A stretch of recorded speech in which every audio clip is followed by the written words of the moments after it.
అందరికీ నమస్కారం అండి. నా పేరు రాధిక. మాఘమాసంలో రెండవ రోజు, మాఘ పురాణంలో రెండవ అధ్యాయము దిలీప మహారాజు వేటకు బయలుదేరుట అనే అధ్యాయాన్ని సూత మహర్షి తెలియజేస్తున్నారు. దిలీపుడు అను మహారాజు అనేక యజ్ఞ యాగాది క్రతువులను ఉనర్చినటువంటి గొప్ప పుణ్యాత్ముడు. అతడు తన రాజ్యమందలి ప్రజలను తండ్రి వలె అన్ని విధములా కాపాడుచుండెను. ఒకనాడు ఆ భూపాలనకు అంటే ఆ రాజుకి వేట నిమిత్తం అడవికి పోవలనని కోరిక కలిగింది. మనసులో కోరిక కలిగినదే తడువు. మనమందరము ఎలా అయితే ఆ కోరిక నెరవేర్చుకోవటానికోసానికి తాపత్రయపడతామో అలాగే ఆ రాజు కూడా తన కోరికను నెరవేర్చుకోవడం కోసము వేటకు బయలుదేరాలని నిశ్చయించుకున్నాడు. వేటకి కావలసినటువంటి సమస్త వస్తువులను సిద్ధం చేసుకుని వేట దుస్తులను ధరించి సైన్య సమేతుడై వేటకు బయలుదేరి వెళ్ళాడు. దిలీపుడు వేటకు వెళ్ళిన ఆ అడవి క్రూర మృగములతో నిండి ఉన్నది. ఆ క్రూర జంతువులు సమీపమందున్న గ్రామములపై పడి పశువులను మనుషులను చంపి నానా బీభత్సములు చేయుచున్నవి. దిలీపుడు అడవిలో మాటు వేసి ఆ మృగాలను చంపుచుండెను. తన పరివారము కూడా ఆ మృగములను మట్టు పెట్టుచుండేది. ఇలా కొన్ని రోజుల వరకు అడవి అందు ఉండి అనేక క్రూర జంతువులను చంపారు. ఒకనాడు ఒక మృగంపై బాణం వేశాడు. ఆ బాణాన్ని తప్పించుకొని ఆ మృగము పారిపోయెను. దిలీపుడు పట్టు విడవక దాని వెంట పరుగెత్తెను. ముందు మృగము, వెనుక దిలీపుడు, అతని వెనుక పరివారము ఇలా పరిగెడుచూ ఉండగా ఆ మృగము ఒక కీకారణ్యమున ప్రవేశించెను. అప్పటికి దిలీపుడు అలసిపోయినందున దాహంచే నాలుక ఎండిపోతున్నది. నీటి కొరకు పరివారమంతా వెతుకుచుండురి. అదృష్టం కొలది ఆ సమీపంలో ఒక సరస్సు కనిపించింది. దానిని చూచి సంతోషపడి దిలీపుడు ఆ సరస్సుని సమీపించెను. ఆ సరస్సు అంతులేని తామర పువ్వులతో నిండి అతి మనోహరముగా నుండెను. దిలీపుడు అతని పరివారము తృప్తిదీర నీరు త్రాగారు. గట్టుపైన ఉన్న వటవృక్షం కింద అలసట తీర్చుకొనుచుండగా దిలీపుడు వేటలో చెల్లాచెదురుగా తరిమివేసిన పులులు, సింహాలు, అడవి పందులు మొదలైన జంతువులన్నీ కూడా ఆ సరస్సు వద్దకే వచ్చి చేరినవి. దిలీపుడు అతని పరివారము వాటిని చూచి గురిపెట్టి బాణములను వేసి చంపిరి. దిలీపుడు సంతోషించి వాటి చర్మాలను ఒలిపించి తన నగరమునకు బయలుదేరి వెళ్ళిపోవుచుండెను. అట్లా ఇంటి ముఖం పట్టి వెళ్ళుచున్న సమయమున మార్గమందు ఒక సద్బ్రాహ్మణుడు ఎదురయ్యాడు.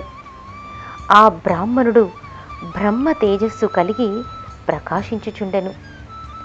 ఆ బ్రాహ్మణుని చూడగానే దిలీపుడు ఆగి చేతులు జోడించి నమస్కరించి నిలబడి ఉండెను.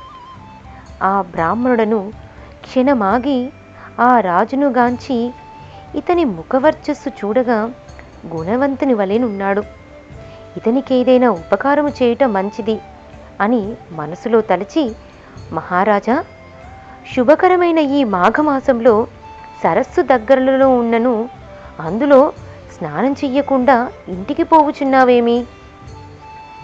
మాఘమాస మహత్యం నీకు తెలియదా అని ప్రశ్నించాడు రాజుని. ఆ బ్రాహ్మణుని మాటలకు దిలీపుడు ఆశ్చర్యపడి ఆ వృద్ధ బ్రాహ్మణుని చూచి, విప్రోత్తమా అంటే ఓ బ్రాహ్మణ, అటుల ప్రశ్నించారేమిటి అని ఆశ్చర్యంతో పలికెను. పరమ పావనమైన మాఘమాసం కదా అని జ్ఞాపకం చేయుచుంటినని బ్రాహ్మణుడు పలికెను. చిత్తము స్వామి, నాకు గుర్తులేదు. రాజప్రాసాదమున నున్న పురోహితులు చెప్పియుందురు. నేను మృగయా వినోదినై వచ్చి అడవిలో కొద్ది దినములుండుట వలన నాకు ఆ విషయము జ్ఞాపకం లేదు. కావున మాఘమాస మహత్యమును తెలుపవలసినదిగా ప్రార్థించుచున్నానని దిలీపుడు వేడుకొనెను. ఆ బ్రాహ్మణుడు దిలీపుని దీవించి, రాజా, సూర్యవంశపు గురువైన వశిష్ఠుల వారు అప్పుడప్పుడు మీ కడకు వచ్చుచుండెను గదా, అతని వలన మాఘమాస మహత్యమును గురించి తెలుసుకొనుము.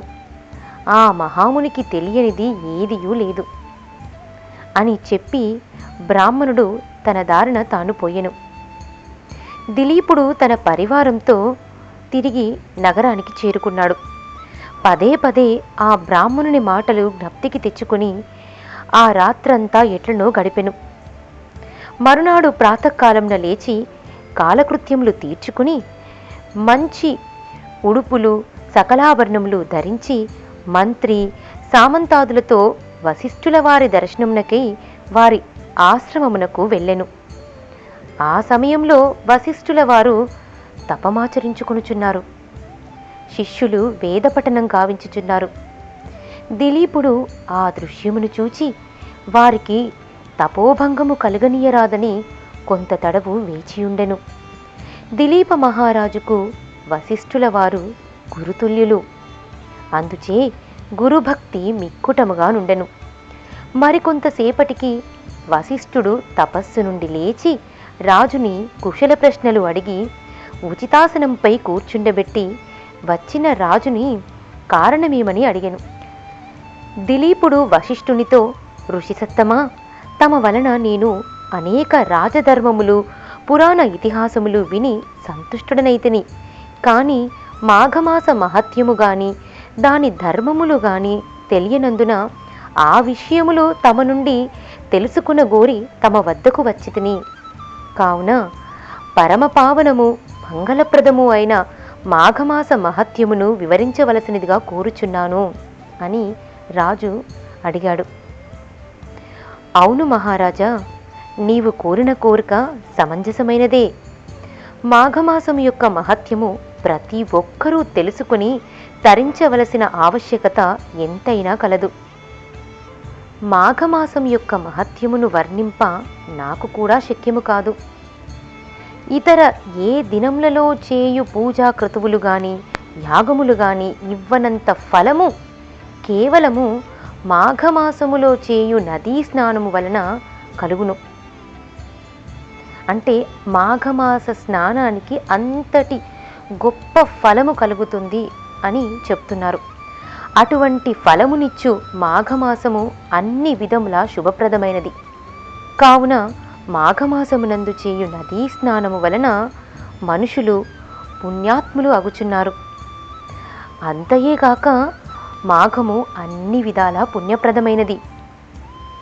అదియునుగాక పుణ్యకార్యము వలన స్వర్గలోక ప్రాప్తి తాత్కాలికంగా కలుగును గాని మాఘమాసములో సంపాదించిన ఫలము వలన శాశ్వత స్వర్గలోక ప్రాప్తి కలుగును.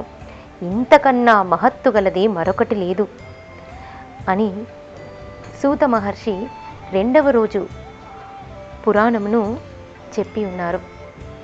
తిరిగి రేపు 3వ రోజు 3వ అధ్యాయంతో మళ్ళీ కలుసుకుందాము.